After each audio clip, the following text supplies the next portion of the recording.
اب جب رخصت کر دیا، رخصت کرنے کے بعد اب گئے خیمہ پہ، زینب کبریٰ آئیں اور آنے کے بعد فضہ کو آگے کھڑا کیا اور کہا فضہ حالات بتاتی جا، حالات بتلاتی جا۔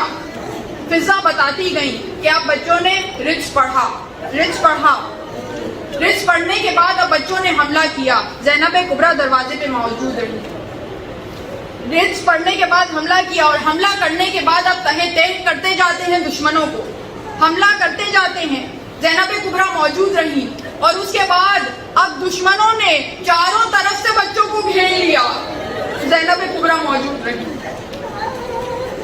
کہیں سے تیر آئے، کہیں سے تلواریں آئی، کہیں سے تبر آئے، کہیں سے نیزے آئے، بچے زخمی ہوتے چلے گئے، زینب کبریٰ در خیمہ پہ موجود رہی۔ فضہ بتاتی جاتی ہے ارے ایک مرتبہ بچے زخمی ہو کر گھوڑے سے زمین پر آئے، زینب کبریٰ موجود رہی۔ کہا بی بی اب بچے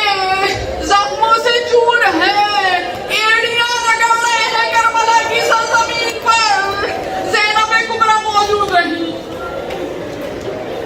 یہاں تک کہ امام حسین اور حضرت عباس اونو محمد کے قریب پہنچے، اونو محمد کے قریب پہنچے، ایک کے کان میں ایک نے کچھ کہا، دوسرے کے کان میں دوسرے نے کچھ کہا، دونوں نے یہی وصیت کی کہ ماں کو بتا دینا کہ ہم بہت پیاسے تھے، فرات کے کنارے پہنچے بھی، پانی تک دسترس حاصل بھی ہوئی، مگر ہم نے پانی نہیں پیا۔ ہماری ماں کو بتا دینا کہ جو ہم سے ہو سکا،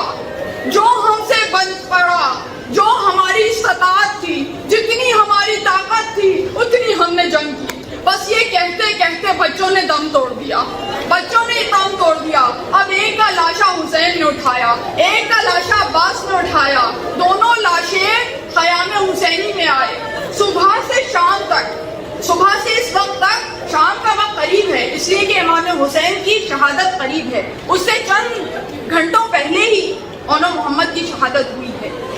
صبح سے اس وقت تک جو بھی لاشا آتا تھا،